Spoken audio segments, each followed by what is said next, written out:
c'est assez contradictoire, mais quand tu essaies de vendre de l'IA, ne vends pas de l'IA. Je vais t'expliquer pourquoi. Au début, j'avais la problématique et je faisais une énorme erreur que je me suis rendu compte un peu trop tard que c'était pas la bonne façon de faire, mais je vendais la technique.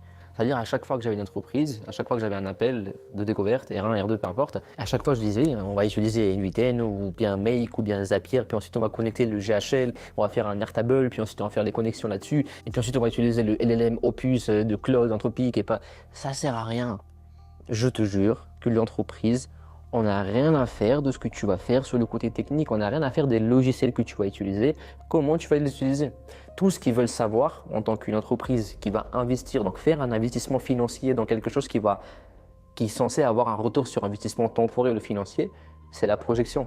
Parle-leur de ce qui fait mal. Si aujourd'hui, une boîte, imaginons prenons une concession automobile qui prend beaucoup trop de temps à gérer les appels du SAV, propose un réceptionniste, mais ne parle pas de la voix que tu vas utiliser, ne parle pas des logiciels que tu vas utiliser pour créer ça, ne parle pas des clés API, des connexions, des variables, ça ne sert à rien.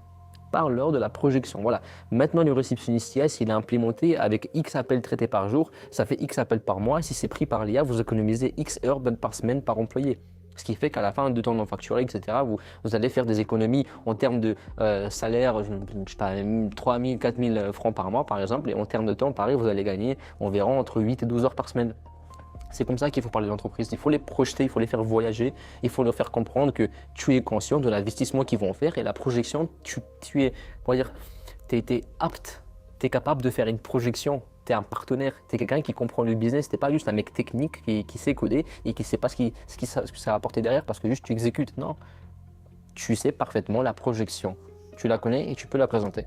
Ça va faire toute la différence dans ta vente. Donc arrête de présenter le côté technique, mais présente surtout la conclusion. Où est-ce que ça va les amener? Après l'investissement, comment est-ce que tu vas apporter du changement dans l'entreprise en termes de temps économisé, finances générées ou finances économisées? Et il y a toujours deux raisons pour lesquelles les ventes payent, le temps ou l'argent. Donc le temps économisé ou bien l'argent économisé ou gagné en plus. Et ce plus que tu me reverras plus sur YouTube, donc je te laisse t'abonner pour avoir plus d'informations.